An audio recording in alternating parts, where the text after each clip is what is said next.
লালমনিরহাটের হাতীবান্ধা উপজেলার দোয়ানীতে গত বৃহস্পতিবার রাতে ট্রাক থেকে সিমেন্ট আনলোডকে কেন্দ্র করে বিএনপি, যুবদল ও স্বেচ্ছাসেবক দলের কতিপয় নেতার মধ্যে সংঘর্ষের ঘটনা ঘটেছে।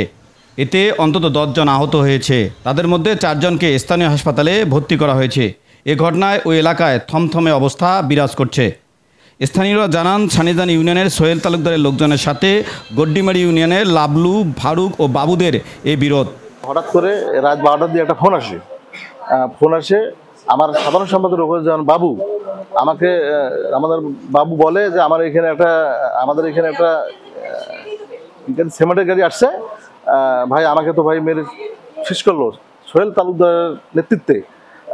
আমি পরে ওই খবর শুনে আমি খাদেম চাচা, আয়নাল কাকা, মালেক চাচা, আপনাদের লাবলু, আমার জয়নাল সহ আমরা ওখানে যখন গেছি, ওরা আমাদেরকে অতর্কিতভাবে সোহেল তালুকদারের নেতৃত্বে আমাদেরকে মারপিট করে।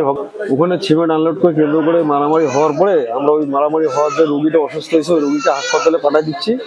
পাঠিয়ে দিয়ে আমরা ওখান থেকে ফেরার পথে বাজারে, দোয়ানী বাজারে ফেরার পথে ইতিমধ্যে শুনতে পারি যে ওই রুগীটার গাড়িটাকে বাজারে অ্যাটাক করছে, রুগী হাসপাতালে নিতে দেবে না। আমরা অতি দ্রুত আসতেছি, আসার পরে বাজারে আমরা হামলার শিকার হই। হ্যাঁ, রবিকুল, সোহেল তালুকদার, ছানোয়ার এবং শরীফ তালুকদারের নেতৃত্বে 50 থেকে 60 জন লোকজন এসে আমাদের উপর অতর্কিতভাবে হামলা করছে।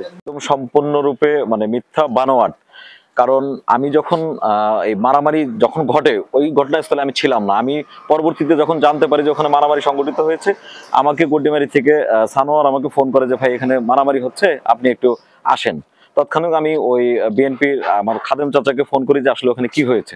তো উনি বলে যে না, এটা একটা সমাধান হয়েছে, তুমি আসো, আর এটা নিয়ে আর কোনো সমস্যা নেই। পরবর্তীতে আমি যখন যাই, ওখানে যাওয়ার পরে ওখানে ওই সানোয়ার এবং ওই যুব দলের বাবু, ওর ভিতরে বাকবিতণ্ড হয়। আমি থাকা অবস্থায় আমি যখন কথা শুনতেছি, আমি আর খাদেম চাচা যখন আলাপ করতেছি, ওই সময় এটা শুরু হয়। তৎক্ষণিক এমন একটা গ্যামজামের পরিবেশ সৃষ্টি হয়। আমরা নিবৃত্ত করার চেষ্টা করি সর্বোচ্চ।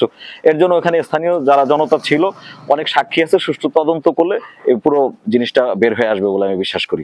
পুলিশ জানায়, খবর পাওয়া মাত্র ঘটনাস্থলে গিয়ে পরিস্থিতি নিয়ন্ত্রণ করা হয়েছে। বর্তমান পরিস্থিতি শান্ত রয়েছে। অভিযোগ পেলে তদন্ত করে আইনি ব্যবস্থা নেওয়া হবে। এলনুচ অনলাইন, লালমনিরহাট।